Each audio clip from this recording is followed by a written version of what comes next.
Les craintes d'un nouveau trou noir de la finance sont de retour. Et une fois n'est pas coutume, c'est parmi les acteurs de marché que ce sentiment est le plus prononcé.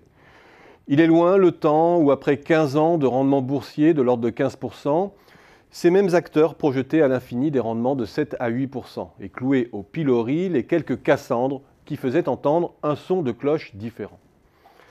Le paradoxe, c'est que l'on parle de grand effondrement alors même que les opérateurs n'ont jamais été aussi peu enclins à l'exubérance et aussi peu grisés par l'ivresse des sommets. Alors, est-ce une sorte de chantage pour en demander toujours plus aux banques centrales, ou bien faut-il réellement mettre une probabilité élevée à un nouvel accident financier majeur aux conséquences systémiques? Constatons d'abord qu'il y a un vrai désarroi sur les marchés car tout leur système de croyance est en train d'imploser. Les marchés, en dépit de leur technicité, ont besoin de croyances simples, fédératrices, stabilisantes et souvent auto-réalisatrices auxquelles se raccrocher. Leur histoire jusqu'ici, c'était la baisse continue des taux d'intérêt qui a permis à chaque fois de restaurer les prix d'actifs en dépit des séismes qui ont ponctué les 3 dernières décennies. C'était l'Eldorado des émergents qui offrait un tremplin de croissance et de rentabilité aux grands groupes multinationaux et aux fonds qui les finançaient. C'était l'assurance d'un prix des énergies fossiles toujours plus élevé, alimentant une spéculation gagnante sur ce type de valeur et conférant un rôle décisif aux fonds souverains des pays du Golfe pour booster certains prix d'actifs.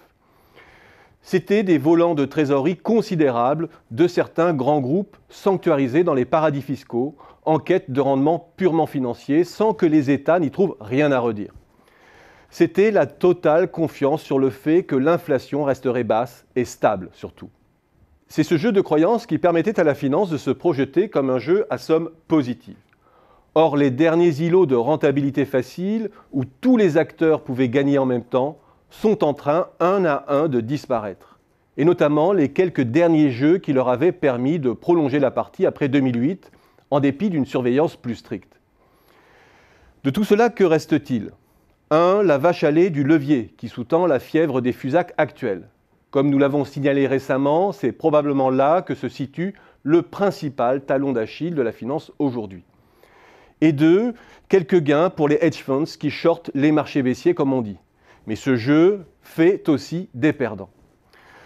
Ce n'est peut-être donc pas un effondrement généralisé de toutes les classes d'actifs qu'il faut craindre aujourd'hui, mais plutôt une restructuration sévère du secteur financier. Dans un jeu à somme nulle, voire négative, où les gains des uns sont les pertes des autres, il doit en toute logique y avoir de la casse. Ce que l'on n'a pas vu directement après la crise de 2008 pourrait bien se concrétiser maintenant. Un grand mouvement de consolidation qui purgerait les surcapacités financières.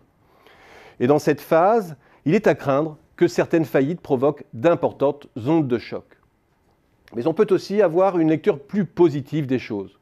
Ce jeu à somme nulle peut aussi mettre un terme à la finance folle des 3 dernières décennies, entièrement tournée vers la captation des plus-values sur les marchés secondaires.